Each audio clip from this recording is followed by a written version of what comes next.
Hey guys, what's up? It's Iflynn here. Welcome to episode 6 of What's Up with Warframe, your weekly Warframe podcast. Today we're joined by Severed Sanity, Anubify, and Daniel the Demon. This week has been absolutely crazy with Warframe. We've got Lenaro, we've got a whole bunch of stuff to talk about from the dev stream, and it's just going to be mind-blowing. Daniel the Demon, introduce yourself, because you're the most energetic person in this Discord chat at the minute. What's happening, everyone? My name is Daniel the Demon. I'm a Twitch broadcaster. Just having a great time taking some ass. I'm just kidding. I'm kicking ass and taking name and just being here with Iflynn, Anubify, and Severed Sanity. I'm super excited to be able to be here, and I thank you.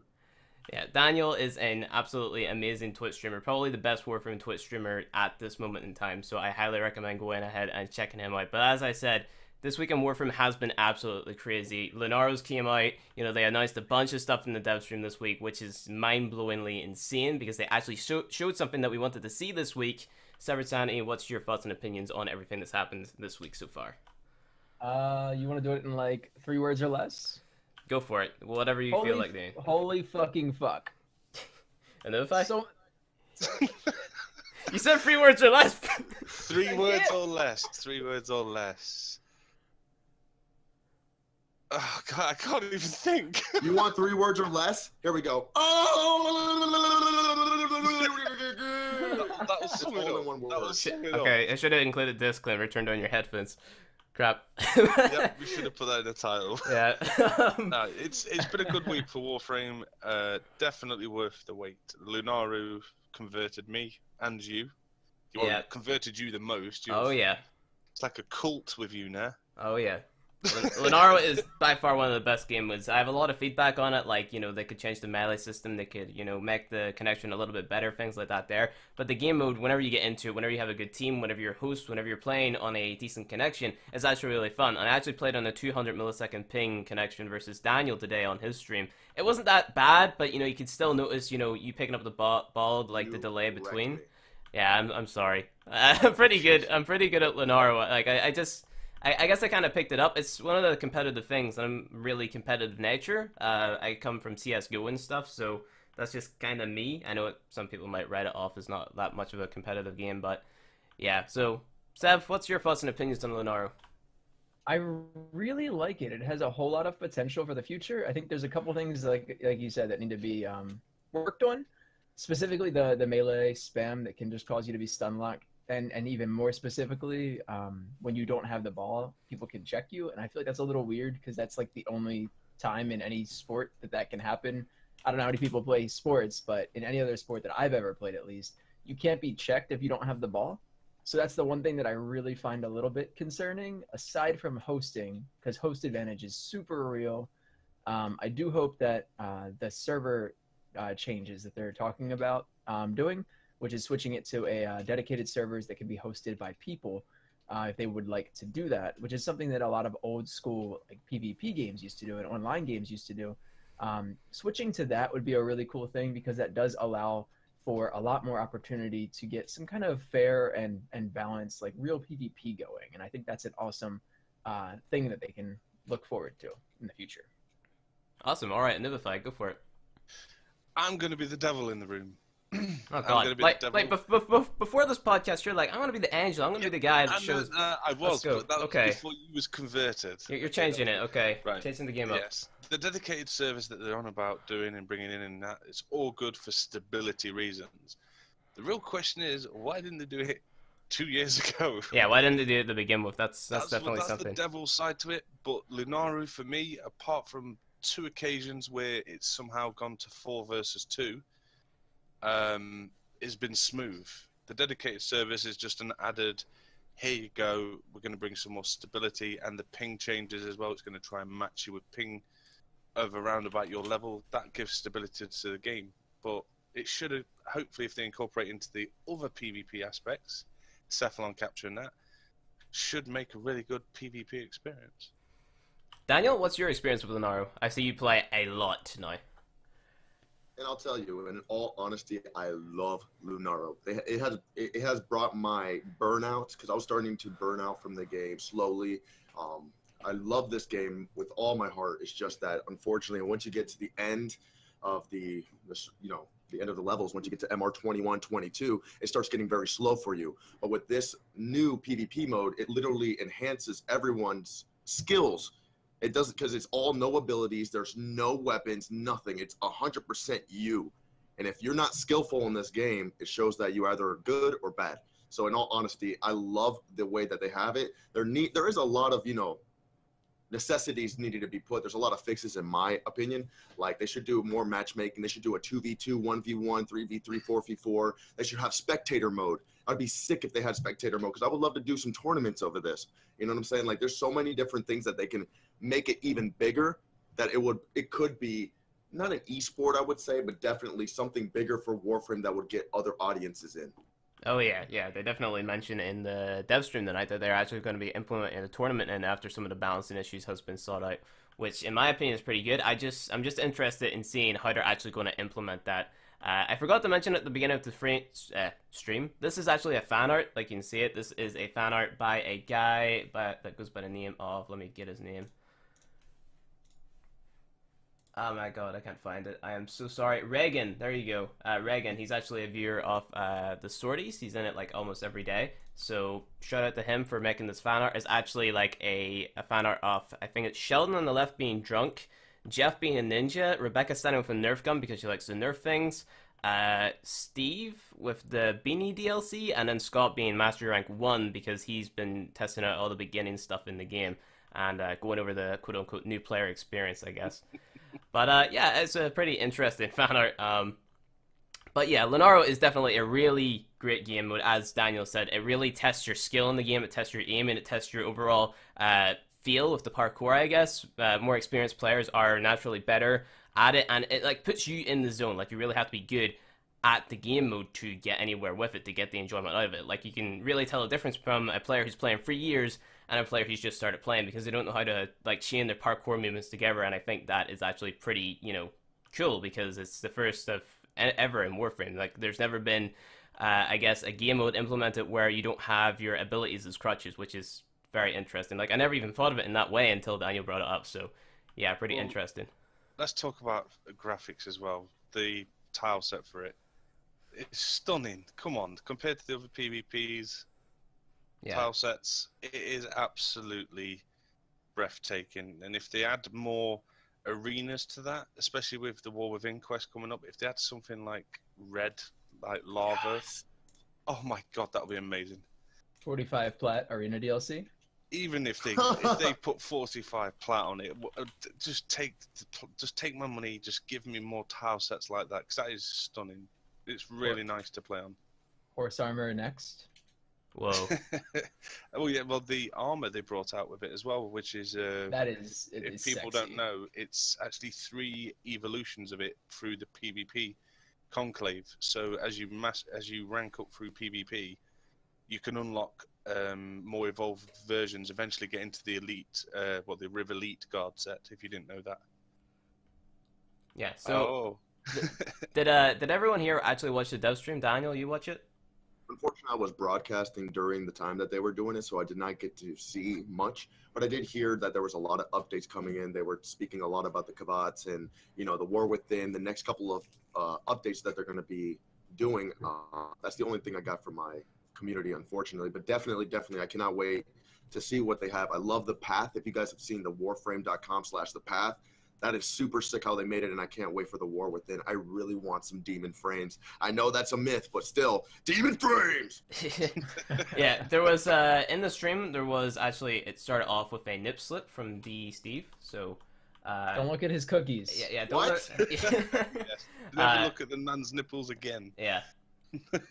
So it started off with basically D Steve showing off his nipples, and then it went into Kavats, and it showed off like 2 different types of Kavats. Like it went through the differences of the Kavats. One can have big ears, one can have like a long sort of flat tail. The other kind of looked like a lotus tail. I don't really want to call it that because that's not really what it is, but whenever they showed it, they were like, ooh, that's so cool. Like I guess I kind of thought that they might have said or hinted at that it was like a rare one or something, but it was like a Kavat with like a triangular shaped tail, which was kind of like it's cool. You have to kind of see it to get it. The rainbow effects on the tail. Yeah. Oh. Yeah. So the Kavats were pretty cool. and they were also running around your ship. Sorry, I kind of cut you off, and if I go for it. No, I was just going to say about that. She said the selling points for each Kavat is going to be the ears and the tail. And as a kitty, if it's a Kubru puppy or a Kavat kitten, they can move around your ship freely. Really? Yeah. If you choose to take a Kavat into battle with you, one of them will be like a tank, and it will draw enemies' fire away from you, and the other one will increase your crit chance, increase your crit damage, has the potential to give you double damage, improved shields, improved health. It's literally like the super kitty of everything. It's amazing, but it's overpowered. Will they allow you to bring both at the same time during No, raids? you're only allowed one pet out at one time, unfortunately. It would be cool though. I mean, I'm just gonna say Cheshire Cat is clearly the best Kavat, like without even looking. Yeah. I mean, absolutely. Definitely not biased They at look all. so vivid though, compared to the Kubrus who are quite, bold coloured. The cats are like, it's like pearlescent paint on them. It changes in the light. It looks just beautiful, and I just want one. I just want a kitty. Did they say that they were going to make, or did they have a selective type of what is more rarer than the others? No. Like as in, because there's lotus heads for Kubros, and you know that lotus heads are rare, especially if they're giant lotus. Will there be a giant Kavats? Will there be Kavats with lotus heads? Will there be, because you said tails and ears, will there be their ears and tail have lotus? I think it's going to be the tail. Yeah, it's definitely going to be the tail with some sort of really cool like rainbowish lotus design or something. That might be something.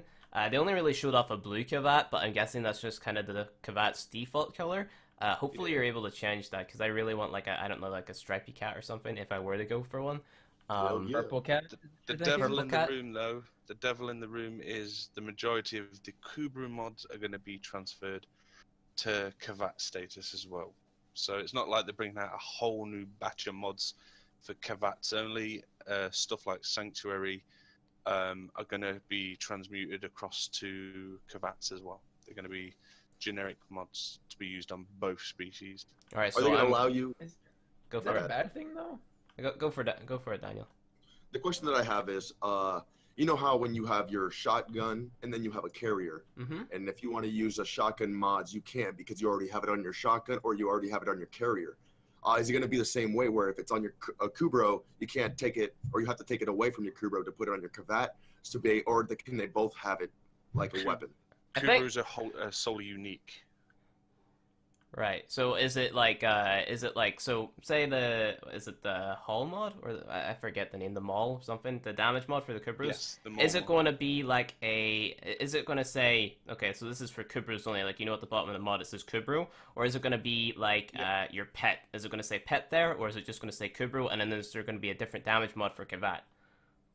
It's probably going to be Kubru / Kavat. Kavat, yeah. Okay. That's how they're going to do the difference between them. So what I think will happen is maybe at the beginning that might be a bug where they can't sort of share the same mods, but afterwards they might fix that. That might be something that happens. But who knows? And really you can now speed up the mature duration of them. So as soon as it's hatched as a kitty, fucking time. you can instantly, if you wish, mature your kitty and it will be fully grown. If it's not the one you want, you can stasis it and go through. It makes finding Lotus Kubrus and possibly Lotus Kavats a much more speedier process. Yes. If you have the plat. I mean, before you could rush them, but you couldn't rush the maturation, so you had to wait the 48 hours before you could do anything, which was always really frustrating. And now you can actually just go through and do that, and that's awesome. As long as the cat doesn't shit on my ship, I'm okay. Must pick it up with a poopa scoopa. You're gonna have to have a Tenno poop scoop. yeah, the new Lunara weapon. Yeah. Yep, Lunara, the Arcata. You gotta use your Arcata to pick it up and put it on down, and then you gotta clean it. All right, let's move on. They said something about Titiana. They just showed her off. They didn't really show any gameplay of her. She says that is coming in the War Within update. Not the actual Solar Rail update. So moving on a little bit to that, so they say hello to the projections of the set node. So this is basically the reworked void. To break it down into about 4 points, you go in and you get the void projection that you want. You go to the corresponding void tier mission, craft the projection. If the projection is not what you want, the residual will let you increase the chances of the next item being what you want. So basically, what it is, it's giving you this gameplay mechanic where you're able to play the mission, and in playing the mission, you're always going to come out with something that's going to benefit you in some way, shape, or form.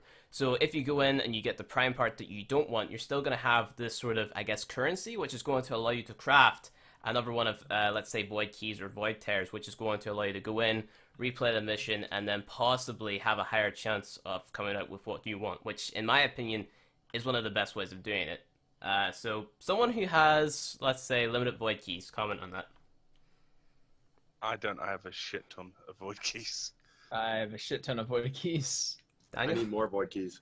There you go. Daniel, what do you think of it then? Oh god. Basically, it's giving you the opportunity to replay the mission, but with a higher chance of getting On the the item same that you key? want. It's kind of. And they said something about having this whole sort of more immersive gameplay experience before you actually jump into the void. So in doing so, right, you're getting this new sort of game mode, let's say, extracting this void tear, let's say, and then it's giving you this projection, which is going to allow you to craft this key / whatever, and then you can go in, play the mission, and then have a higher chance of getting the item that you want. Oh yeah, that's gonna make it much easier rather than the the random generator. Just okay, RNG. Thank you. I was like, what the RNG? Now we don't have to worry too much about RNG. It's more that we can get a chance to be able to get it. Yeah, they did say the. Oh, go on, Seth. I think it's nice. Like they even said, like one of their wordings of it was that it's going to ease the grind as you grind more. And I think that's great. It really is, because as it stands, I had some friends as they were farming for Valvon Prime that just had such gigantic problems with some of his parts. And I mean, I got lucky in that I think my second run on his systems, I ended up getting really lucky and I got him then. But I had. You're talking about me? What? No, I'm talking about someone from the Discord, yes, but not you. Oh.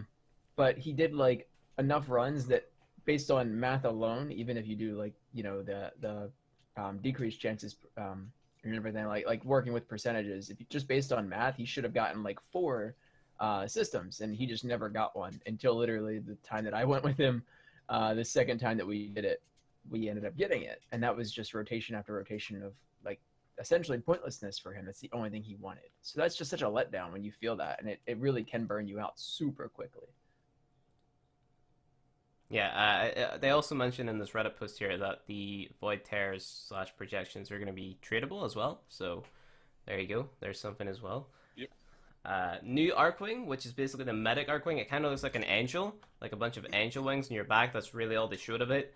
And Nightmare Mode Jeff, War Within. They had the. I have a bit of a bugbear with the healer. Yeah, the healer. Yeah, the healer Archwing. Yeah. The healer Archwing. Mercy?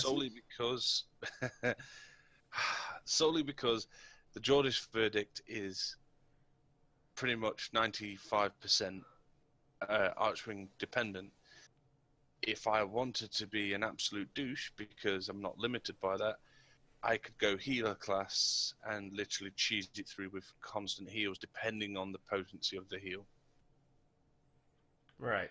They need to be careful with the leveling and maybe introduce a cap on healers for that raid, because otherwise that end fight is going to be cheesed to the max. Keep in mind that they're also reworking Arcwing as a whole. Like the whole movement system is actually being reworked, so they've made it more of like a sort of up close and personal camera, and like your weapon is like it feels more, I'm gonna say bulky, but we don't exactly know yet.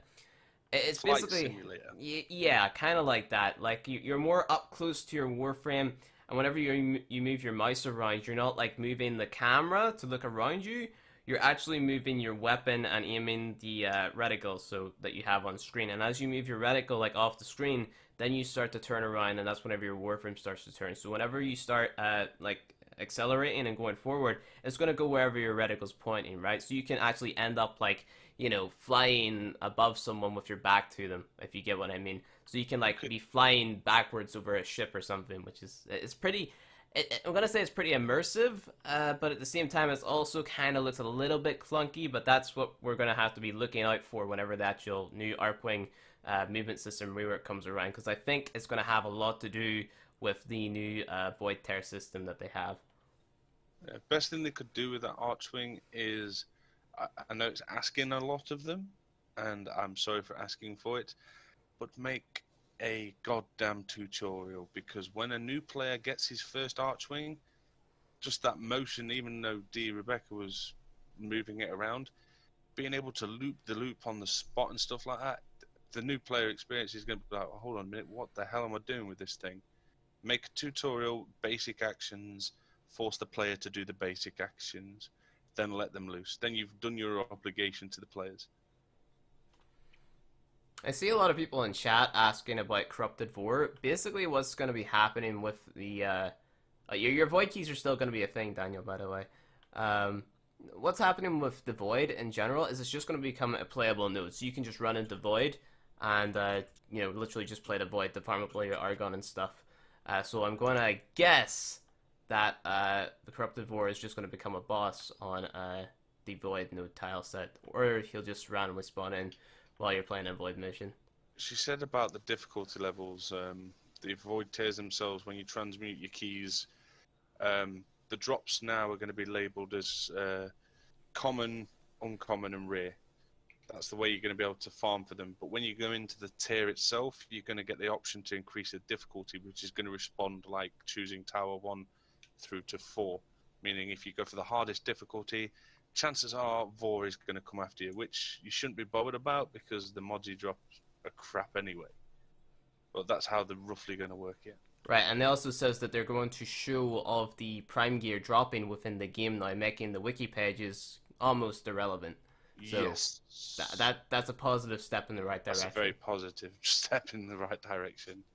Wait, can you say that one more time? I'm so sorry. You're saying that they're actually going to show you the rewards in each weapon or each place so you don't have to look for them? Yeah. It's like you choose it. When you get the key or build the projection, it will tell you what drops are on there. It's like if you put more essence into it, it will knock out the uncommons and then give you common.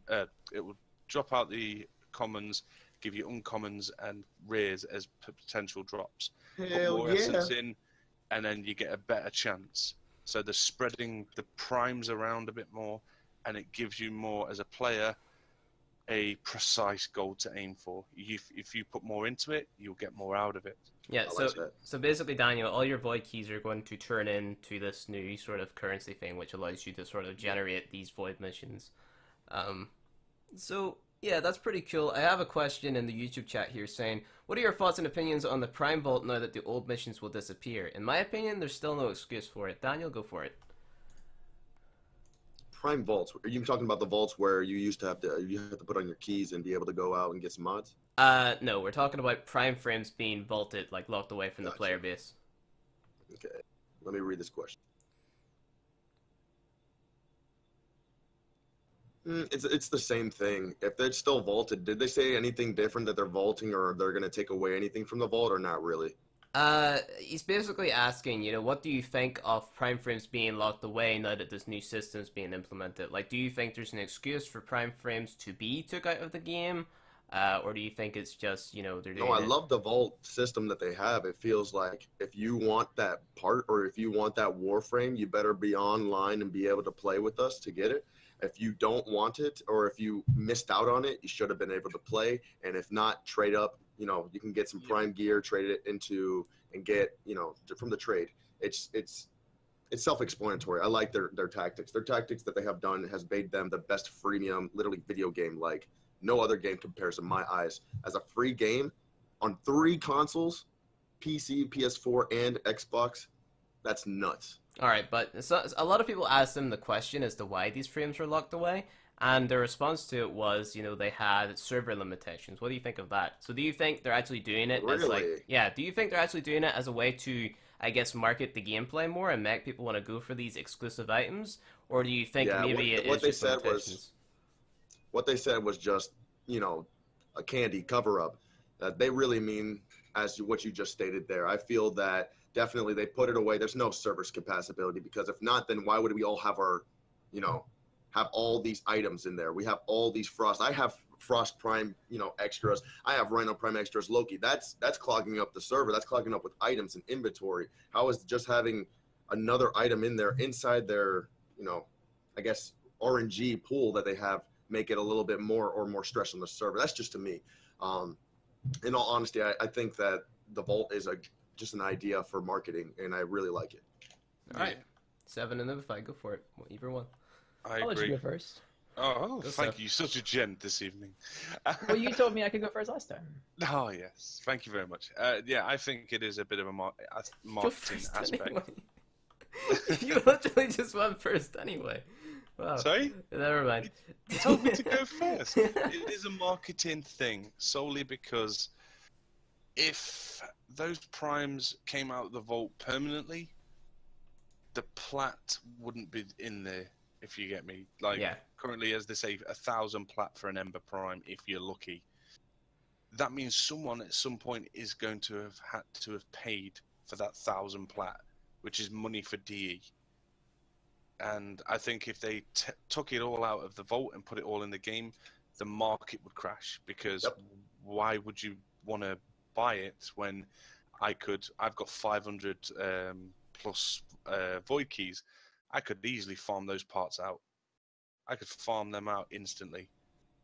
So yeah, I don't think they're ever going to get rid of the vault. I like the thing they're doing at the moment, where they're bringing them back as a limited time offer. So when they come out, they'll offer you that prime access again at a much reduced rate. And back inside the RNG pool. And then it's back inside, yeah. So they're making money off that.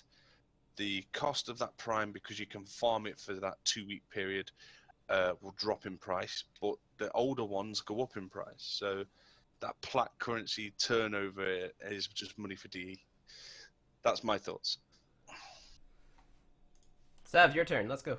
I have always felt the vault was a weird thing, because it's really, really difficult to justify the fact that, yeah, this is totally an overcrowded thing. We have to vault things. When you put things like Orokin cells, and I'm just like, why is that? Like, how? How do you justify this being overcrowded when you have things like these Orokin cells in a vault, you know, in the rotations, to the point that you can run a survival and get like 5 drops, 6 drops of a rotations if you do a 40-minute run, and that's crazy.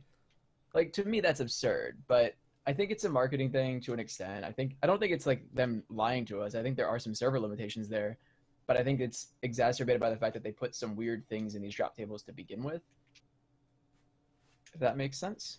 Yeah. Yeah. Can I get this question in from chat, and I will aim this straight at you, and I'll go straight for Flynn. One thing I really want is that they make resources tradable. That way there will be farmer, players, and buyer, and there will be another reason to buy plat for cryotic and oxium or anything. And they have stated they are going to be doing this. So what do you feel towards that, Sev?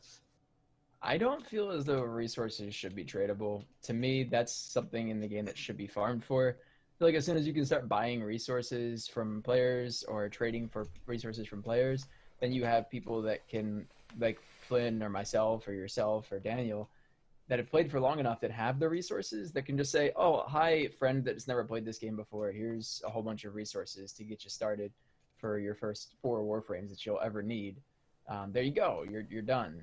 Is that necessarily a bad thing, though? Like, I remember starting off in the game, and I was like, okay, my friend here hasn't got the Necros chassis, right? And I had a Necros chassis lying around, and I wanted to give that to him. Same with resources, you know, I had a bunch of resources that he didn't have. Like, keep in mind, my friends weren't as invested in the game as I was, and I feel as if maybe if I kept them more on top of the game like I was, then maybe they would have stayed around, but instead they kind of stopped playing because they never were able to keep up with me and how much I played the game. So I think that kind of pushed them away from the game. So I don't know, maybe it's just a way of keeping more players around, but I don't know. Like, I do agree with what you're saying. You know, veteran players could abuse that just to make easy money, easy plat, whatever. But at the same time, you know, you also have to look at it from a beginner perspective as well. What do you feel about that way with normal blueprints? I mean, normal blueprints for Warframes, you can just buy out of the market. Those are easy. But not like, those blueprints. I'm being parts. Like they say, instead of Nezha, I'm talking about like there's some people that want Equinox, but they don't want to do the Equinox thing. Yeah. So I think that should be tradable. Yeah. I agree. I can't agree with that. Like, to me, Warframe is at its core a farm-based game, and trading for or buying parts or frames or anything like that is always going to be something that, in my opinion, is part of the game. Yeah, that's the gameplay. And if you start buying that stuff or trading for it, you're literally removing the gameplay for yourself. It's the one reason that I would always say, if you can justify it, farm for something instead of buying it, which I know DE probably doesn't want to hear, but it's the one thing that makes a lot of sense to me, because if you do that, then you're giving yourself gameplay or taking gameplay away from yourself if you're just going to buy it, or if you're just going to do that kind of stuff instead. Make sense? Thank you. Yeah. Yes. What about the Spectres of the Rail then? Go on, and you saw some of it. I did. I'm a bit confused on that. What does it mean by Spectres of the Rail? If you can give me a little bit of an overview. It's going to be the solar rails, first of all. The solar rails are going to be linked between planets, and as you rank up and go to each planet, you are going to meet someone and have to prove your worth to get to the next planet. But what about for us veteran players that already have all planets?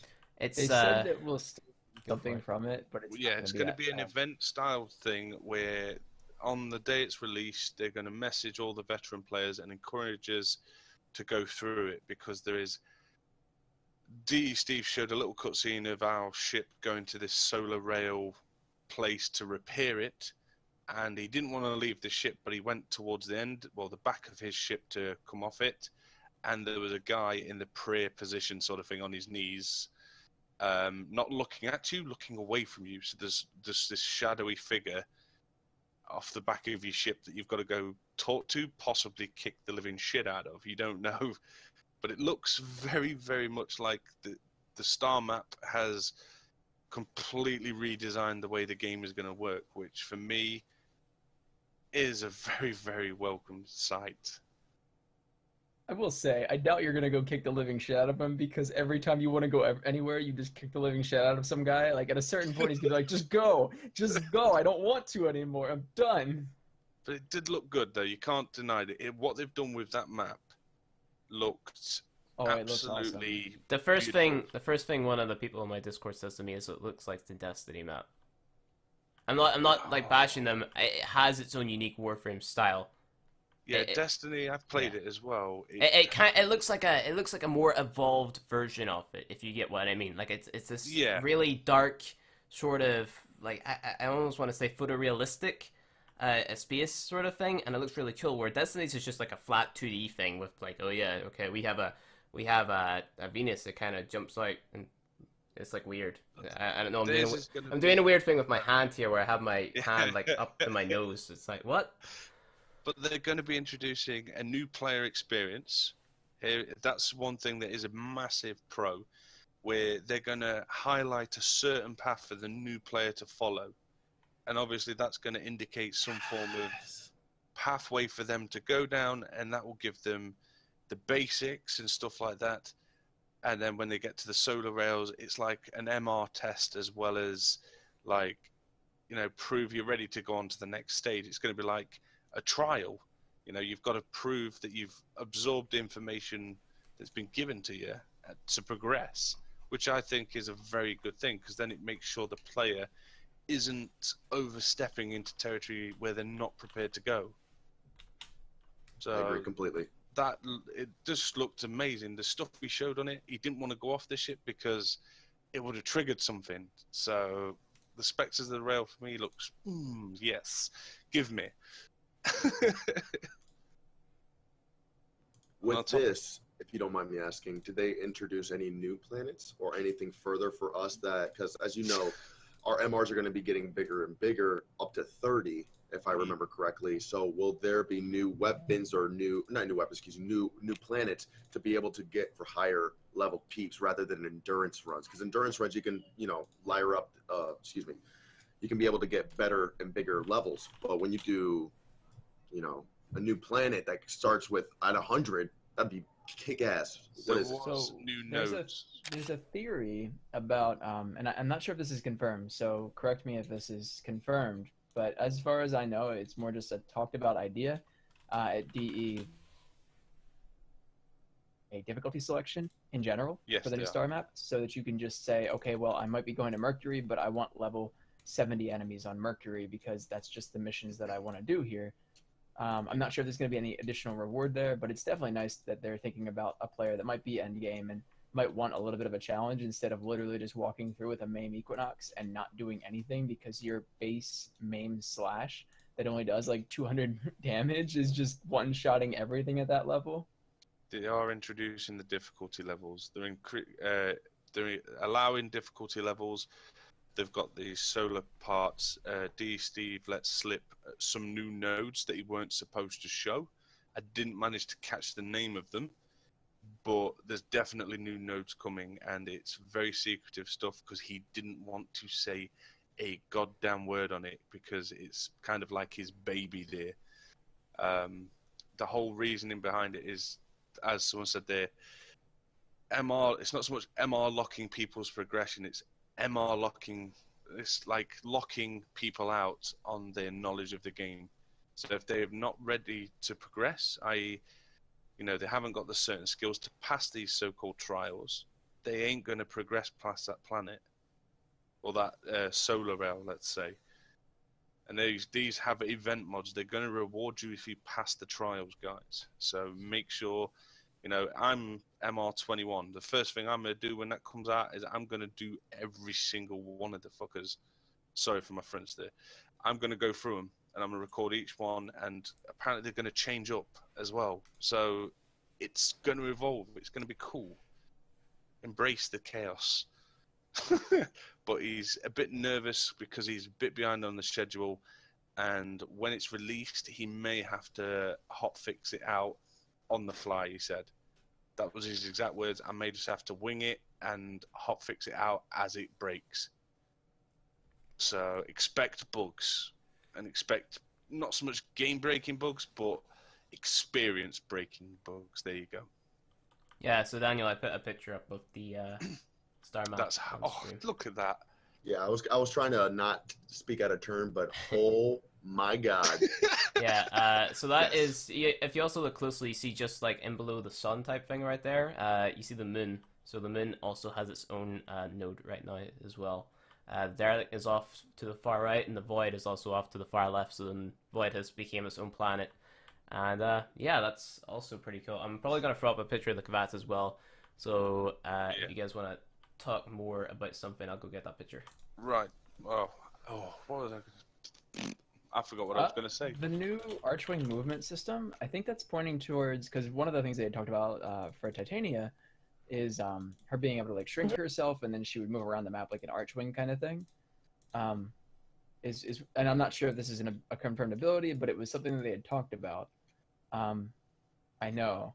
And I think that's what sparked this like redoing of the Archwing movement. So I'm not sure if she's going to be Flight Simulator or if she's going to be like the old Archwing, where you could be more, I guess, I want to say precise with your movement at times, and then obviously you got to control it at times. But I'm thinking they're going to go with the new movement style for Titania, if that is the actual ability they choose. And I think that's a really cool thing to look forward to. Like being able to move like that on certain maps is going to be just a lot of fun.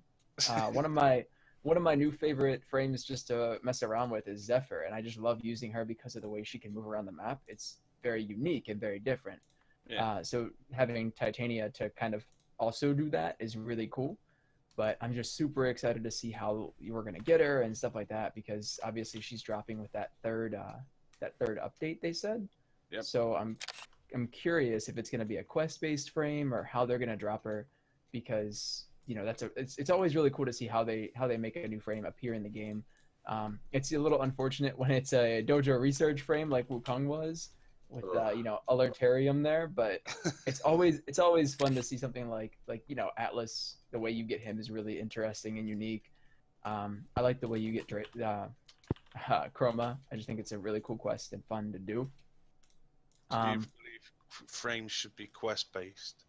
I love having frames as quest based. I think that's such a cool thing because you get that quest done and then you're rewarded. You kind of get a backstory to that frame as well. You get more information on them, and it's nice to see. Rather than just I beat a boss and now I have part of Frost. What is Frost? Like, why is he a frame? Like, what's his backstory? We don't know, and that's just really unfortunate. I think that's a whole book of lore that's just missing because of that.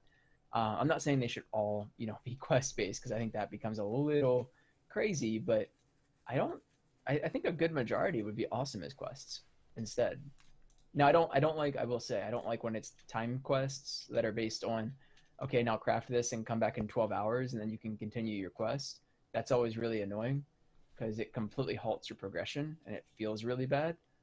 If I want to burn through 3 different quests in a day, that should be my choice.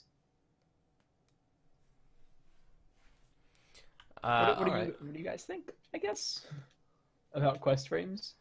I mean, yeah, I agree that majority of the frames should have quests. Like, it's something that I thought about whenever I was just like halfway through, master ranking up for the first time ever.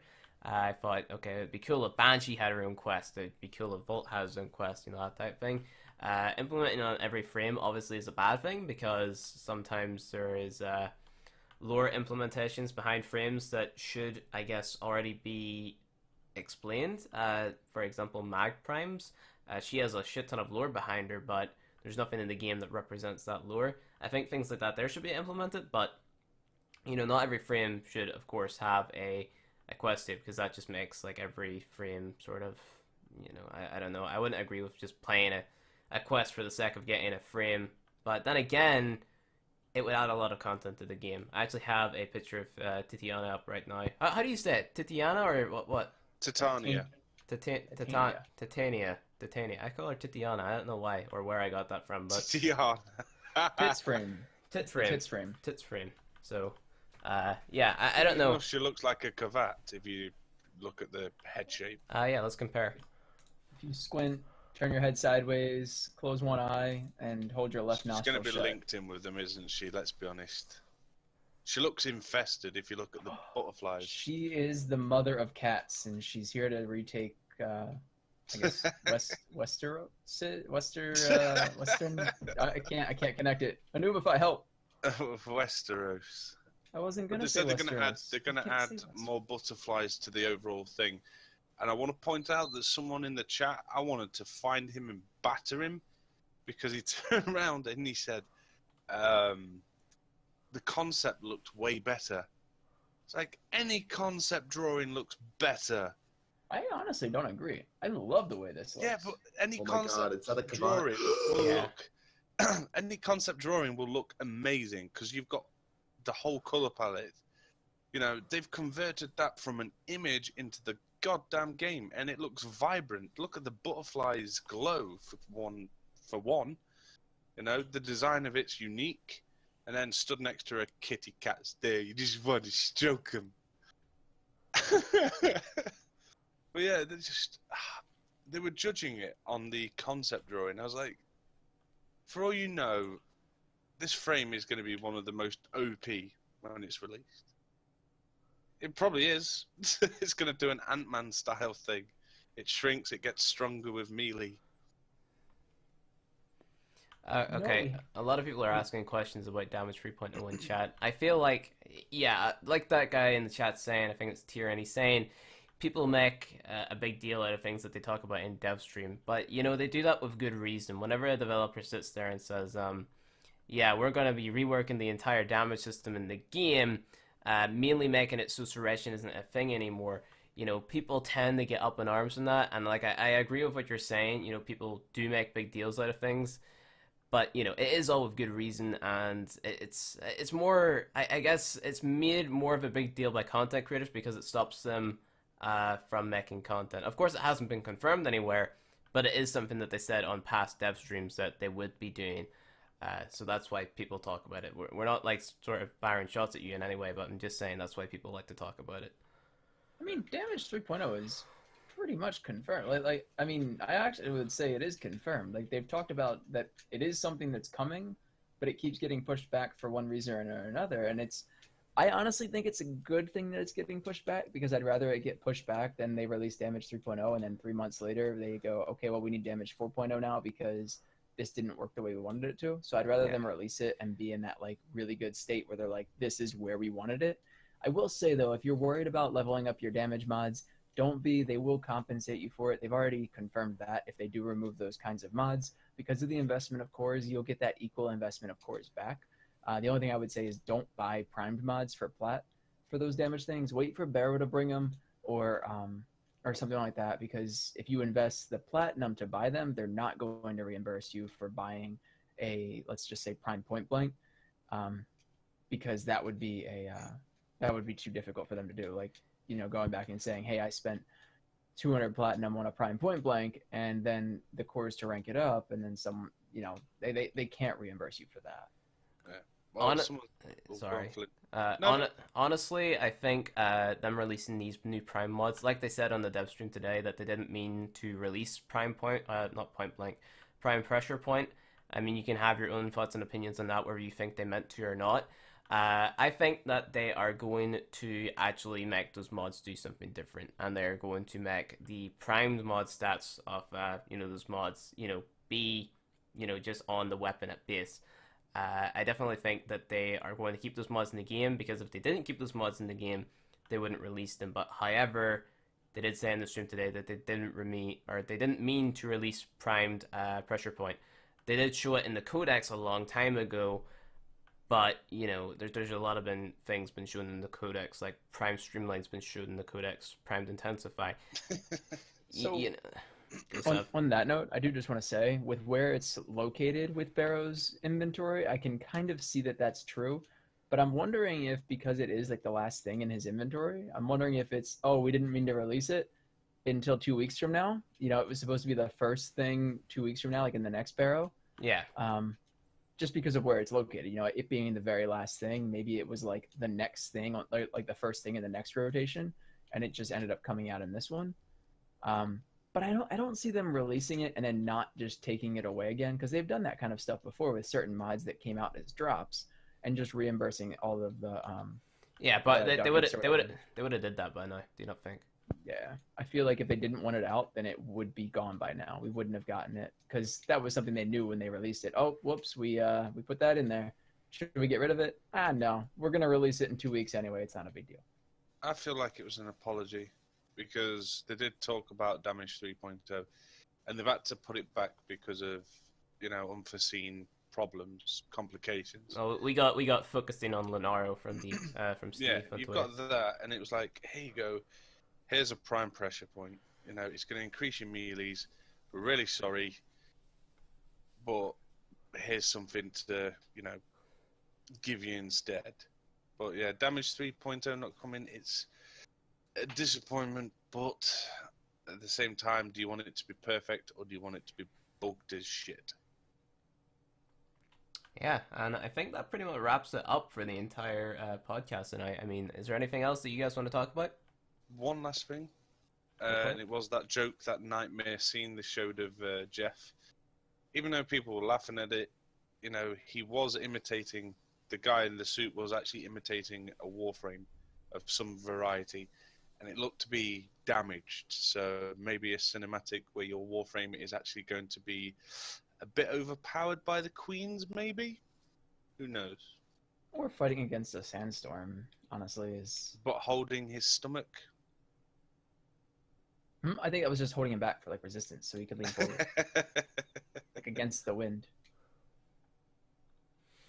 Yeah, so all the questions about damage 3.0, if they do decide to remove damage mods from the game, you will be reimbursed in some way, shape, or form. I think they're going to change the actual, like, what those mods do. But other than that, we can't really say anything more about damage 3.0 because we haven't got any information on it. All that that we do know is that it's going to be coming.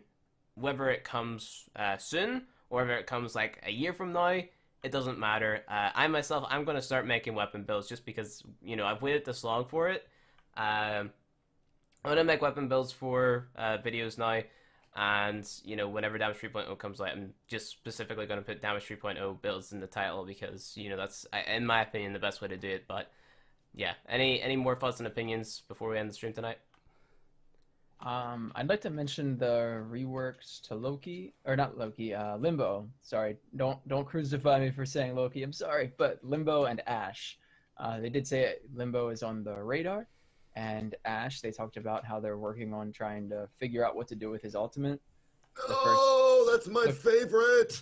The first iteration of that being to turn it into a world of fire was, like, incredibly broken. And I think everybody in Iflynn's Discord agreed at the exact same time, like, what? Are you kidding me? That would be so broken. And it'd be fun. But it would be broken. Yeah.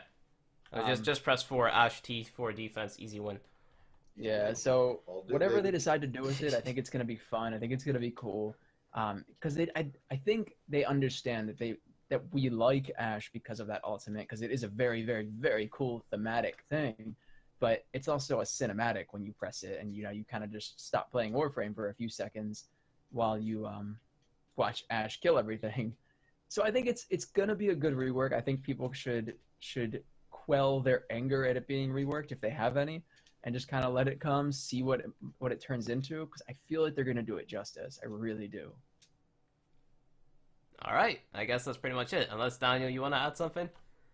Nope. All I want to say is thank you so much for having me. In all honesty, it's a pleasure and it's an honor to be able to be part of your guys' podcast, especially with Shepard, Anubify, and you, Finn. I cannot wait. If you want me in for future ones, I will definitely be there. Especially, I would have to see the dev stream so I can be a little bit more talkative, but definitely I'm really excited to see exactly what's going on. The Kavats are exciting. The new Warframe is exciting. The new Arc Wing that I've heard from you guys was freaking incredible, and I cannot wait for that because I'm a lover of Arc Wing. A lot of people had it bashed on it and hated it. It's one of the most fun mods to me, or modes, excuse me.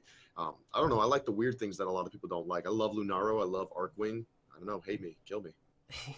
Anyway, guys, that is pretty much going to be it for the podcast. Thank you to our special guest, Daniel the Demon. www.twitch.tv/Daniel the Demon. No spaces. That's his live stream. He streams pretty much every day. Is it every day?